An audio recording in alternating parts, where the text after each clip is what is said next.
Hi, today I am going to explain an American biographical comedy drama film Green Book. The premise of the movie is set in the year 1962.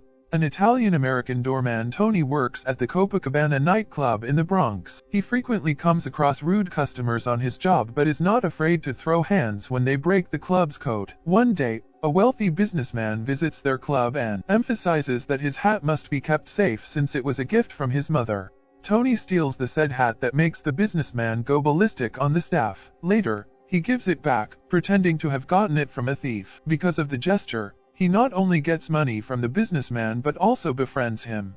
Tony and his friends are distressed because, for the next 2 months, the club is being closed for renovation. They have to look for a part-time job to keep their families fed. The following day, 2 African-American men come to repair the kitchen sink at Tony's house. Since it is the 1960s, the African-American population in the U.S. is a frequent target of racism.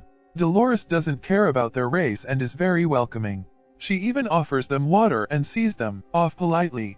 However, after they leave, Tony throws away the glasses they drank from. He doesn't think much of it because such subtle but apparent racist behavior is common in society around the time.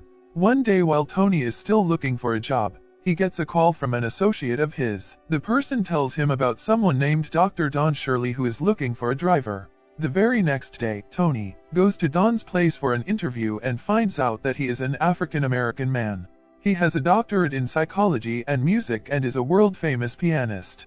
Tony has never seen such a luxurious lifestyle in his entire life, and to think that it all belongs to Don is surprising to him.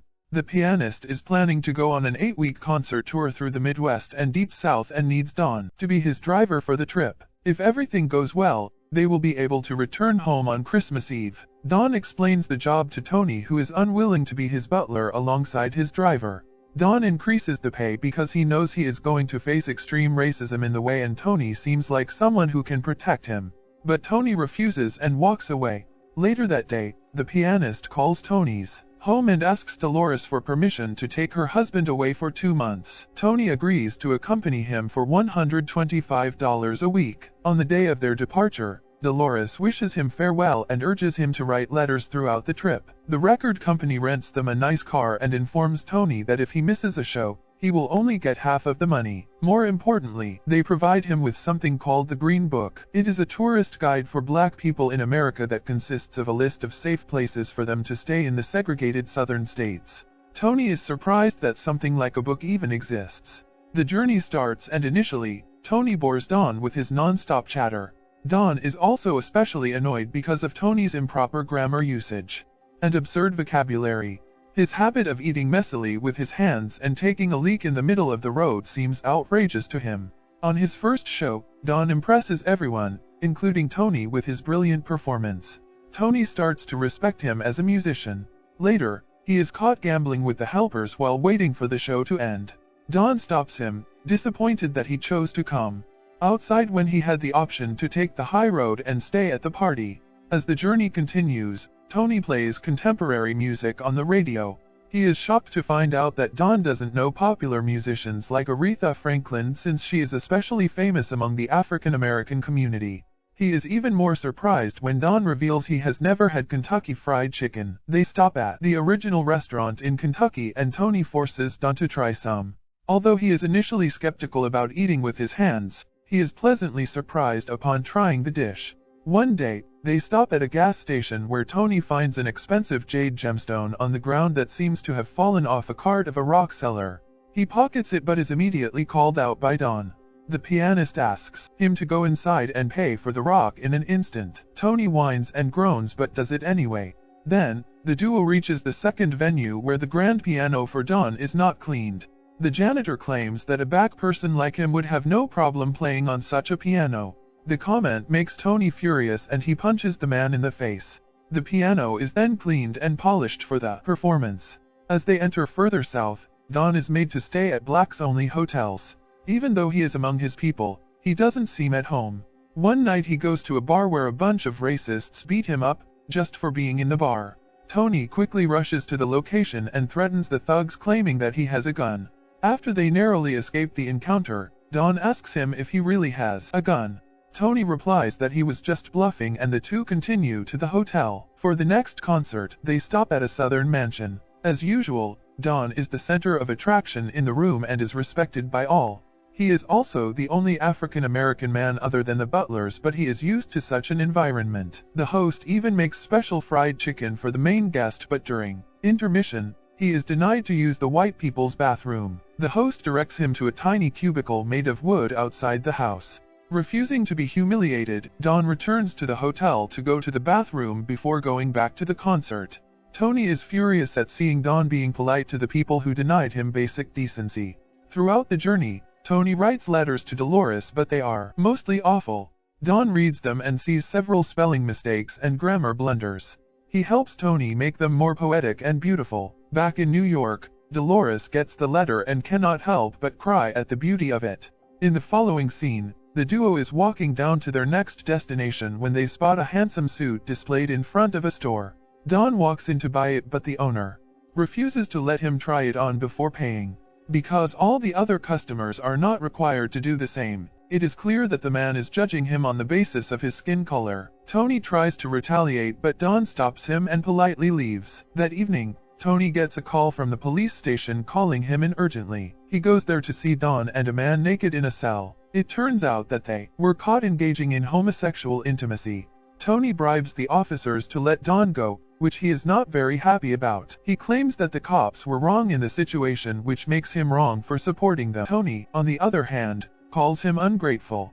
In the following scene, the duo is outside a hotel when Tony runs into two of his Italian friends from New York. Seeing that he is working for an African-American man, they ask him to have some dignity. He is even offered a job with better pay. Later that day, Don offers Tony double the money and promotes him to his travel manager. He speaks Italian, revealing that he understood everything his friends talked about earlier. Tony reveals that he was never planning to leave him in the middle of the concert and refuses to accept more money. Don is visibly touched by his comment. On the way to their final show in Mississippi, the duo is pulled over by the local police. It turns out that in their part of the town, African-American people are restricted from being out past sundown. The officer pulls them out of the car and calls Tony a racial slur for being an Italian. He loses his temper and punches the officer, eventually leading them to be arrested. Don uses his rights to call someone from the station. In a short time, the police receive an angry call from the governor. They eventually have to release Don and Tony because of Don's influence. Outside, Don reveals that he called the U.S. Attorney General Robert Kennedy. Tony is amazed and happy about the experience, but Don doesn't feel the same. He is furious at Tony. Since now they will be late for the last show, he has been called names his entire life and is mad that Tony couldn't even handle it once. The conversation turns into an argument when Tony calls Don a delusional rich man who doesn't know anything about the struggles his own people have to face. Don storms out of the car in frustration. His entire life, he has been too black for white people, too white for black people, and not man enough for being a homosexual. He expresses his frustration to Don, who understands his problems and silently apologizes. That night they stay at a hotel where Tony writes yet another letter to his wife. He claims that he has gotten a hang of it by now, but Don insists on reading it. In the letter, Tony has described his wife as a house full of a happy family, the pianist similes, and approves of it. A few hours later, they arrive at the final concert venue in Alabama. Don is shown great respect when the host lets him park his car in the space that he calls the guest of honor spot. But right after, he is taken to a tiny closet that is his dressing room. Don doesn't complain and continues changing inside it. He then tries to join the others in the dining room but is denied access. The host claims that they have nothing personal against him, but it has been a tradition for the restaurant to only allow black servants to walk inside the dining space. When Don refuses to play unless he is allowed to dine, the host tries bribing Tony to persuade his boss. Tony is about to get handsy with the man, but Don stops him. He gives Tony the right to choose what he should do: eat somewhere else and continue the show, or ditch it altogether. Tony chooses the latter and they drive off to a bar for black people. Don flashes his wallet filled with money, which a couple of thugs notice. He even plays the piano with the local jazz band and enjoys his time to the fullest. When they are about to leave, Tony spots the thugs from earlier waiting behind their car to mug them. He uses his gun to fire 2 shots into the air and scare them away. From behind him, A shocked Don swears that he knew Tony had a gun all along. The duo then begins their journey back to New York, hoping to make it by Christmas Eve. They drive through a snowstorm that makes the journey even more difficult. Don jokingly asks Tony to bring his lucky stone out because they need it for the ride. Tony shamelessly keeps the stone he stole on the dashboard and the two laugh about it. After hours of driving non-stop, Tony can no longer stay awake. He gives up on reaching home on Christmas Eve, but Don offers to drive while he rests behind the car. They make it to Tony's apartment right before the family dinner. Tony invites Don in, but he wishes him Merry Christmas and drives away. Dolores and the family are presently surprised to have him back. As they talk about the trip, Tony's brother jokingly calls Don a slur, but a changed Tony asks him to be more respectful. A while later, a knock on the door reveals that Don has returned to join them. The entire family welcomes him wholeheartedly. Dolores hugs him and thanks him for helping Tony. In the last clip, a picture of real-life Tony is shown. He continued working at Copacabana and became the maitre d' of the club. Don also continued his music career and was highly successful. They remained friends for the rest of their lives before they both passed away in 2013. Subscribe for more videos like this. Thanks for watching.